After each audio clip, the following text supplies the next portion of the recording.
Olá, seguidores. No vídeo de hoje falar sobre a aparente nova estratégia da incorporadora Infinita para atacar a CACR11. E na verdade aqui a intenção é ir contra a Cartésia, né, a gestora. Mas acaba que o fundo CACR e os cotistas meio que são dragados aqui dentro dessa disputa entre esses dois, né, entre a Infinita e a Cartésia. Lembrando que o motivo da briga entre os dois é a alienação de um imóvel aqui dessa incorporadora, cujo CRI inicialmente estava na carteira de CACR11, pelo menos até acho que no início de 2024.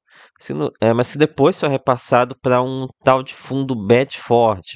Então vamos falar um pouco sobre os novos desdobramentos aqui nessa briga aqui entre a gestora e essa incorporadora. Que é o Thiago PS, seu canal Fique Esperto.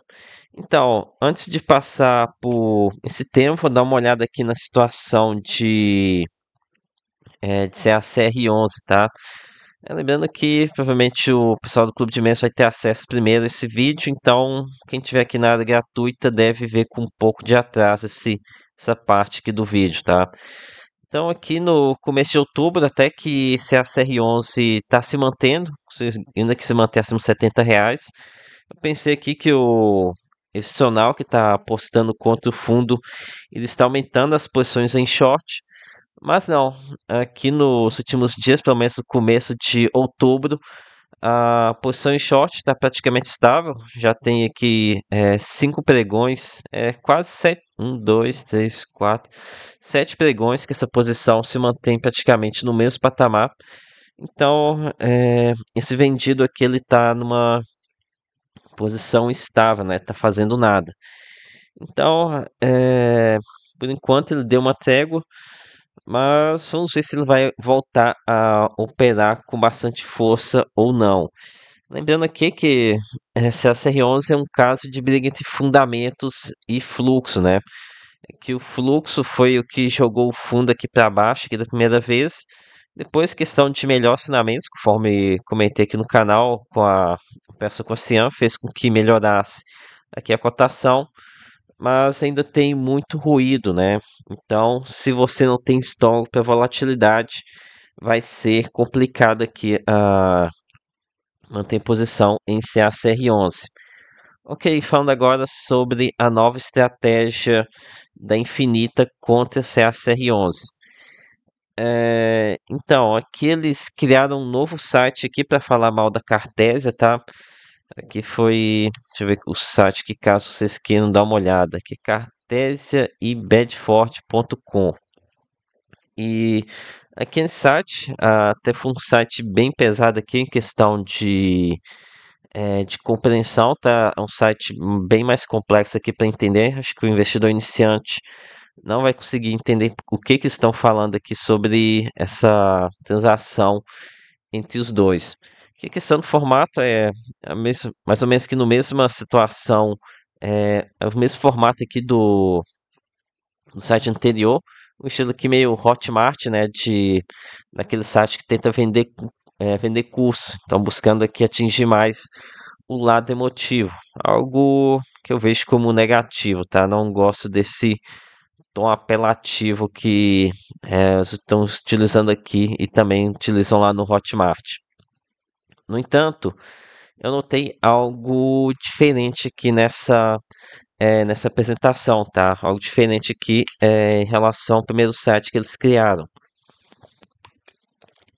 Eu pude notar aqui que a administradora, ou seja, a da Ecoval, foi mencionada em diversas vezes, né? Até apontei algumas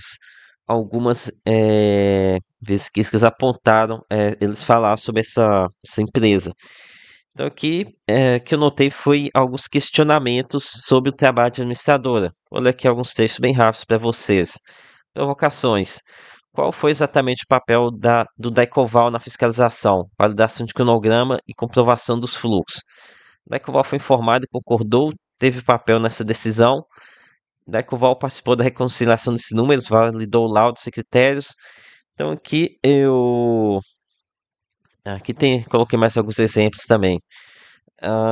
Aquele que eu notei aqui, ficou a impressão para mim, é de que agora a incorporadora, ela parece que mudou de estratégia, está pegando no pé da Ecoval, ou seja, da administradora. Isso daqui não tem como confirmar, saber a relação entre ah, talvez esse contato com a administradora, mas talvez isso aqui tenha algo a ver com o documento aqui com aquele fato relevante, né? Reavaliando os ativos do fundo. Talvez aqui a Infinita esteja provocando aqui a Decoval, questionando o trabalho deles, e aqui a administradora para se isentar de qualquer coisa que depois fez essa remarcação negativa. Então aqui eu tenho visto muita gente falando que esse fato relevante aqui é consequência de uma informação privilegiada, mas pode ser que a gente esteja olhando aqui do sentido invertido, né, eh, de da causa e da consequência ser o oposto, e da pressão da infinita está gerando esse fato relevante aqui. E aqui alguns investidores lá no meu clube de membros até especulam que a Infinita pode estar tentando fazer com que a administradora, a Decoval, zere ou reduza os rendimentos do fundo, o que, consequentemente, faria com que a cotação caísse bastante, né? Daí sim, realmente a gente observasse a CR11 caindo bastante. No entanto, isso aqui é apenas especuladores lá dos investidores do meu clube de membros. Mas continuar, lembro você que tudo que foi discutido aqui já foi abordado vários dias atrás lá no meu grupo do Telegram. Então, entre aqui para o clube de membros e tenha acesso muito antecipado ao que está acontecendo aqui com o CACR11 e com outros fundos. Então, aqui sobre essa teoria da interferência da Infinita aqui na administradora, isso aqui não tem como eu confirmar, né? Tenho a menor ideia se está acontecendo ou não. Talvez pode sim, não dá para descartar essa possibilidade do envolvimento, da pressão aqui para que corra uma. é, Impeça o fundo de distribuir rendimento, seja por algum tipo de reavaliação, ou reparando aqui, questionando as operações aqui dos CRIs, é, enfim, não dá para descartar, né? Mas também não tem nada que nos faça imaginar que isso daqui pode acontecer no curto prazo. Lembrando que a Cartesia já fez um comunicado ao mercado várias vezes, reafirmando que espera manter a distribuição de rendimentos, né?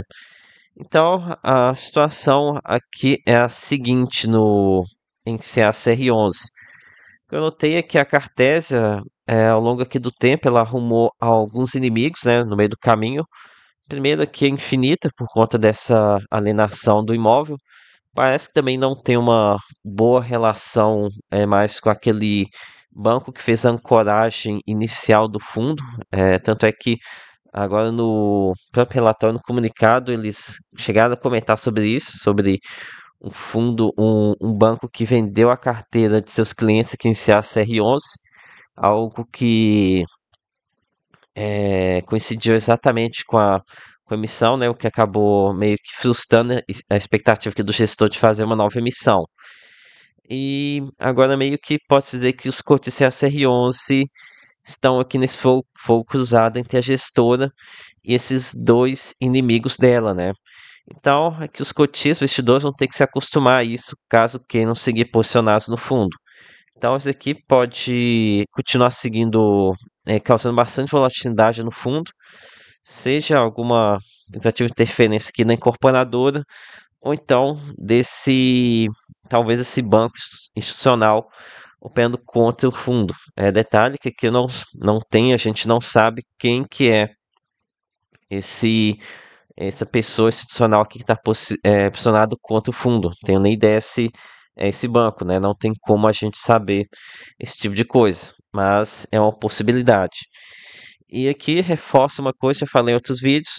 No curto prazo, o fluxo ela pode até prevalecer, e prevaleceu aqui até aqui no dia 9 de setembro, que foi basicamente questão de fluxo, né? Que essa pessoa operando vendido, mas o efeito manada aqui do mercado, porque não está sabendo do que estava acontecendo.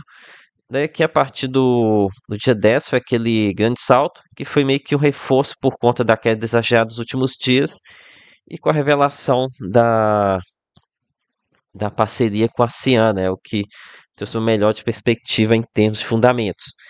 E que reforça que o fluxo pode vencer no curto prazo, mas o que vai prevalecer é os fundamentos. Se os fundamentos realmente estiverem bons, essa cotação que a gente vê hoje aqui abaixo do perto de R$ 70 pode voltar a bater ali próximo dos 80.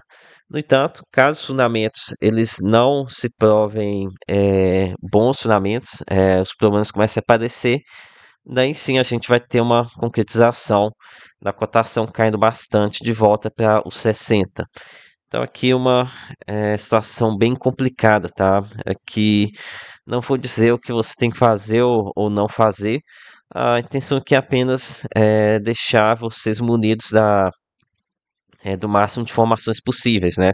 Lembrando da minha limitação, eu também não tenho condições de correr atrás de cada ponto aqui dos projetos. Então, é isso, galera, espero ter contribuído com vocês. Peça seu like, se inscreva no canal. Lembre-se que nada aqui é recomendação de compra ou de venda. Até a próxima.